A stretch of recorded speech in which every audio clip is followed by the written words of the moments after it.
Well बच्चों, good morning. Myself doctor Ashish Garg, associate professor in chemistry, Seth R N Ruia government college, Ramgarh, Shekhawati, district Sikar, Rajasthan. बच्चों, BSc part first में first paper inorganic chemistry में हमने एक unit है inert gases, अक्रिय gases हमने स्टार्ट की हुई है और उसमें मैंने आपको इससे पहले जीनॉन डाइफ्लोराइड की प्रिपरेशन, रिएक्शंस एंड स्ट्रक्चर के बारे में बताया था। पार्ट थर्ड में जीनॉन टेट्राफ्लोराइड की हमने मेथड ऑफ प्रिपरेशन, संश्लेषण की विधि और रिएक्शंस के बारे में पढ़ा है। बच्चों, इस वाले पार्ट में हम देखेंगे जीनॉन टेट्राफ्लोराइड की स्ट्रक्चर के बारे में। वैसे मैं आपको बता दूं कि जीनॉन डाइफ्लोराइड और जीनॉन टेट्राफ्लोराइड दोनों का स्ट्रक्चर बिल्कुल सिंपल है। सिर्फ जीनॉन टेट्राफ्लोराइड के अंदर दो इलेक्ट्रॉन्स p कक्षकों से उत्तेजित होकर के d कक्षकों में जाते हैं और इस तरह से यहां पर हाइब्रिडाइजेशन होता है sp3d2, राइट। जबकि जीनॉन टेट्राफ्लोराइड के अंदर, जीनॉन डाइफ्लोराइड के अंदर हाइब्रिडाइजेशन हो रहा था sp3d हाइब्रिडाइजेशन, राइट। हम देखते हैं बच्चों यहां पर कि किस तरह से जीनॉन का एटॉमिक नंबर 54, मैंने इलेक्ट्रॉनिक कॉन्फ़िगरेशन के बारे में जीनॉन डाइफ्लोराइड के स्ट्रक्चर में जीनॉन का कंप्लीट इलेक्ट्रॉनिक कॉन्फ़िगरेशन लिखा है। हमें सिर्फ यहां पर जो इनके वैलेंस शेल हैं, संयोजकता कोश है, जो कि संकरण में भाग लेते हैं, हम उनकी बात करेंगे यहां पर। तो बच्चों देखिए, HCF4 का अणु बनाने में जीनॉन के 4 अयुग्मित इलेक्ट्रॉन्स होने चाहिए। अगर हम इसकी बात करते हैं तो हम ये एक्सपेक्ट करते हैं कि जीनॉन के अंदर 4 अयुग्मित इलेक्ट्रॉन 1 2 3 4 जैसा मैंने यहां पर दर्शाया है। इसमें 2 इलेक्ट्रॉन्स 5p कक्षकों से 5dx2y2 एंड 5dz2 कक्षकों में स्थानांतरित होकर के sp3d संकरण करते हैं। बच्चों, होता यह है यहां पर कि यहां पर जीनॉन का जो इलेक्ट्रॉनिक कॉन्फ़िगरेशन है दैट इज 5s2 5p6, यह होता है जीनॉन की निम्न अवस्था में और ग्राउंड स्टेट में, और जीनॉन की एक्साइटेड स्टेट में यहां पर 5p से 2 इलेक्ट्रॉन्स उत्तेजित होकर के एक्साइटेड स्टेट में इनमें चले जाते हैं और यहां पर 5s 5p 3 कक्षक 5p px py pz और यहां पर 5d 2 कक्षक। बच्चों, ये 2 कक्षक 5d के कौन से हैं? dx2 y2 and dz2, right. ये कक्षक यहां पर संकरण करते हैं और यहां पर कुल संकरित कक्षक बनते हैं 6, 1s 3p और 2d कक्षक संकरण करते हैं तो बनते हैं टोटल sp3d2, 6 संकरित हाइब्रिडाइज्ड ऑर्बिटल यहां पर फॉर्मेशन होते हैं। होता यह बच्चों यहां पर कि इनमें ये जो इलेक्ट्रॉन्स होते हैं these are lone pair of electrons. मैं इसको आगे बताता हूं कि HCF4 में 6 sp3d2 संकरित कक्षक बनते हैं। बच्चों, मैंने वैलेंस बॉन्ड थ्योरी में सह संयोजक बंध में इस बात को बताया है, हाइब्रिडाइजेशन बताया है कि जितने कक्षक संकरण में पार्टिसिपेट करते हैं उतने ही नए हाइब्रिडाइज्ड ऑर्बिटल बनते हैं।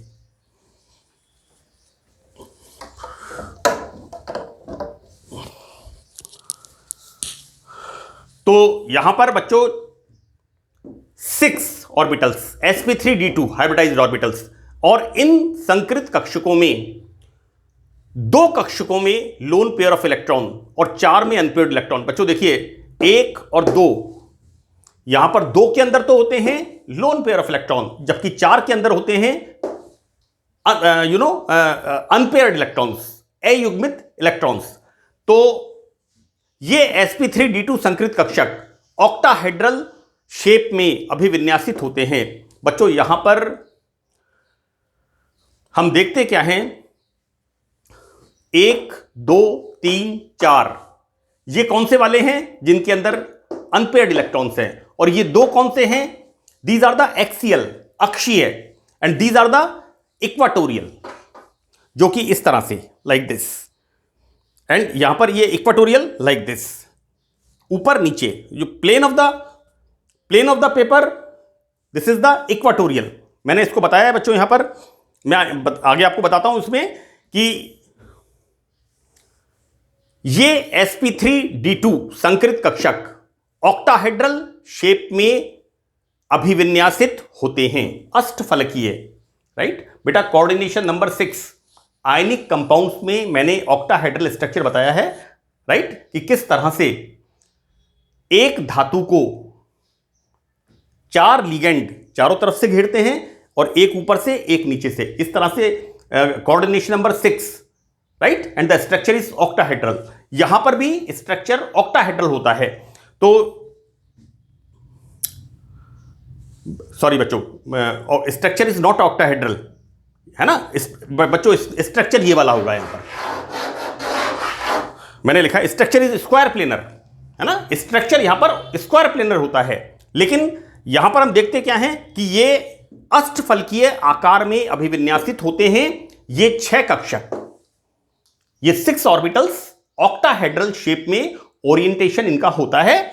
तो संयोजकता कोश के इलेक्ट्रॉन्स न्यूनतम प्रतिकर्षण बनाए रखने के लिए युग्म इलेक्ट्रॉन्स एक्सियल ऑर्बिटल में, बच्चों दीज आर द एक्सियल, यानी एक लोब ऊपर एक लोब नीचे और फिर इस तरह से लाइक दिस, इस तरह से बच्चों, राइट। यहां पर जो ऊपर और नीचे वाले एक्सियल ऑर्बिटल होते हैं उनमें होते हैं लोन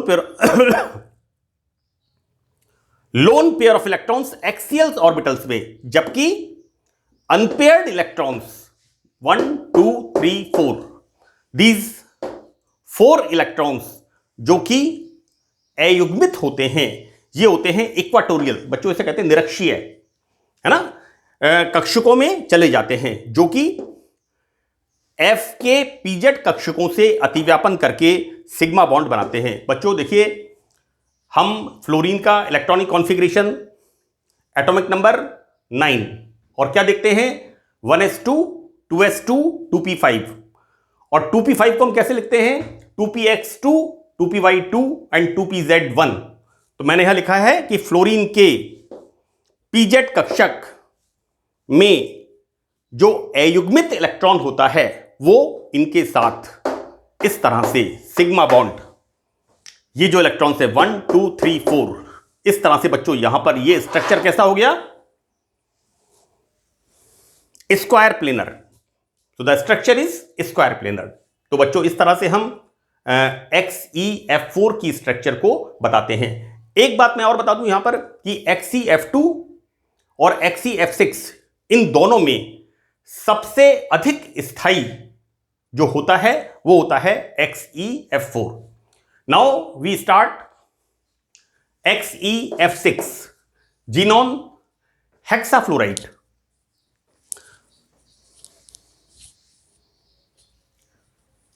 बच्चों यहां पर XeF4 जीनोन हेक्साफ्लोराइड में यहां सिंथेसिस हम देखते हैं। बच्चों देखिए, मैंने आपको बताया था जीनोन डाइफ्लोराइड में 1:2 का रेशियो, जीनोन का और फ्लोरीन का।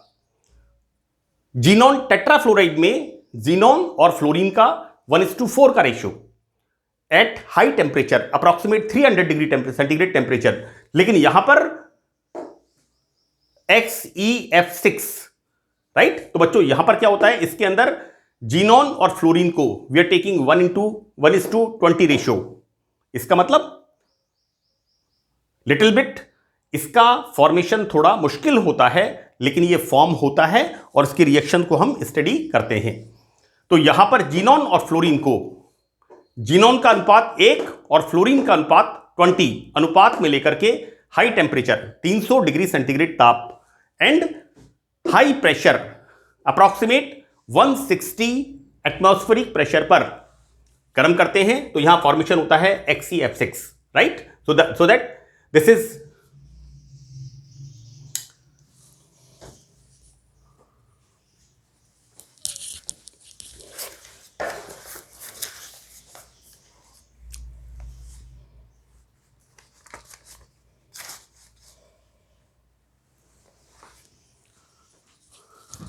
बच्चों एक छोटा सा इसके अंदर करेक्शन है, this is 3F2, Xe plus 3F2 and formation of बच्चों XeF6, right? So this reaction is proceed at high temperature, high pressure with high concentration of fluorine, right?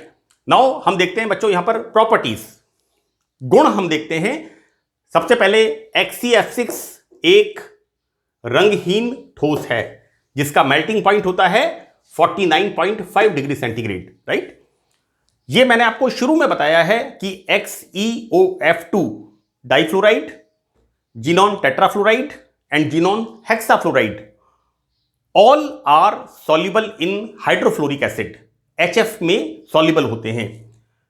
और इनको जो निकल का कंटेनर होता है, निकल के कंटेनर में इनको हम काफी लंबे समय तक इनको रख सकते हैं।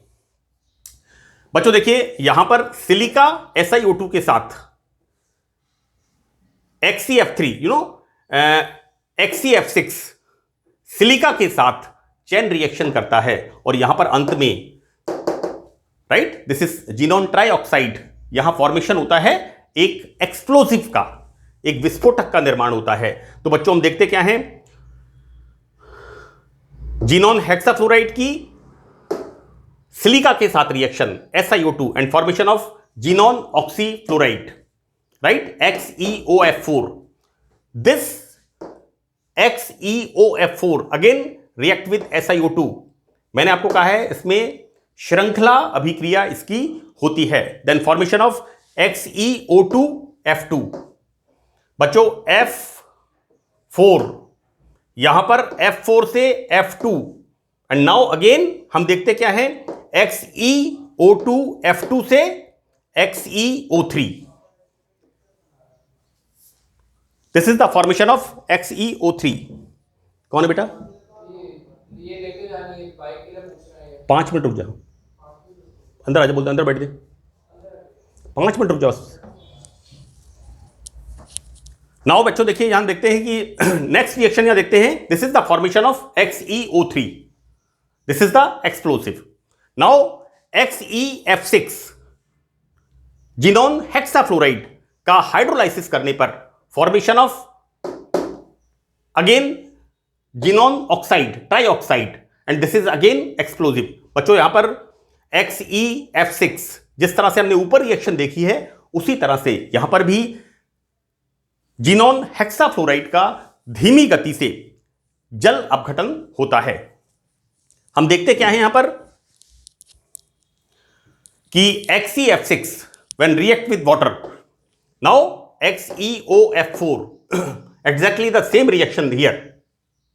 Now again this on hydrolysis it gives XeO2F2, same reaction.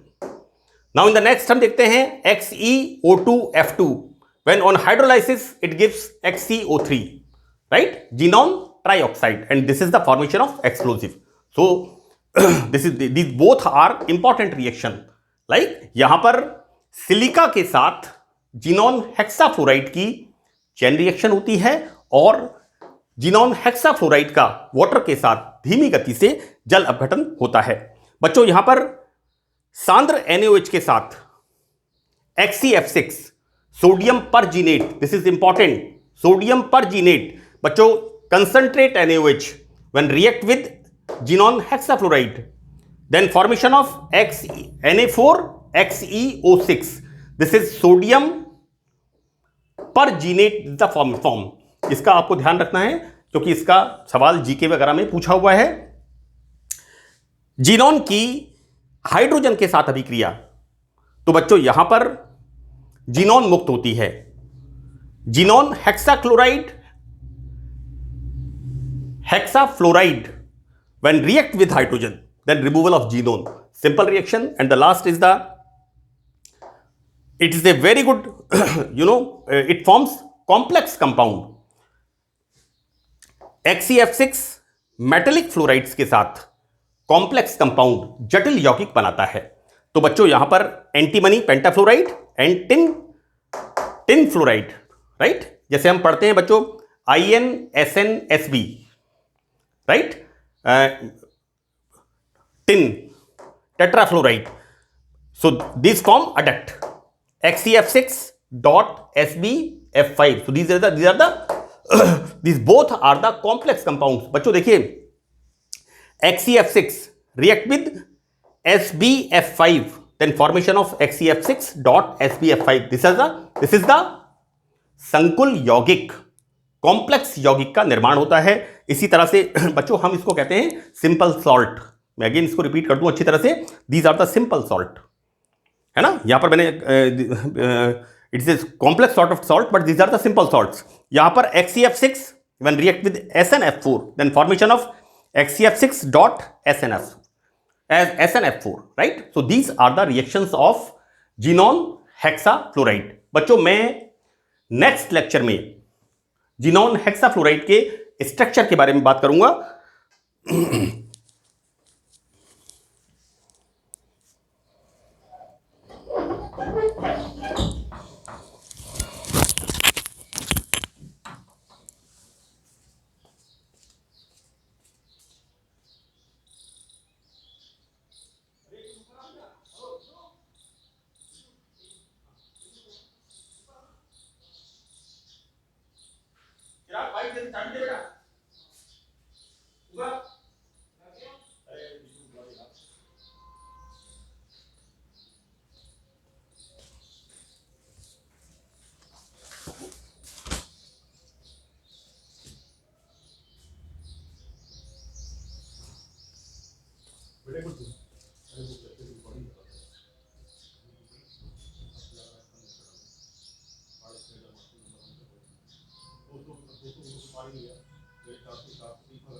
Rajasthan सबसे ज्यादा बेटा ने कहता है